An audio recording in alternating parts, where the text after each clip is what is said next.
பழனிமலை முருகனுக்கு பண்டாரம் தேடி வரும்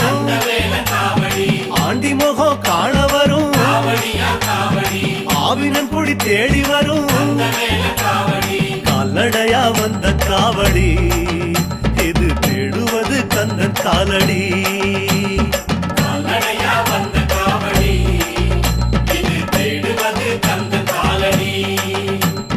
பழுத்த பழம் தேடுதப்பா பாலதண்ட பாணி கேட்ட நல்ல முத்து வேலனுக்கு ஞான பழம் கேட்டு வரும் கால்நடையா வந்த காவடி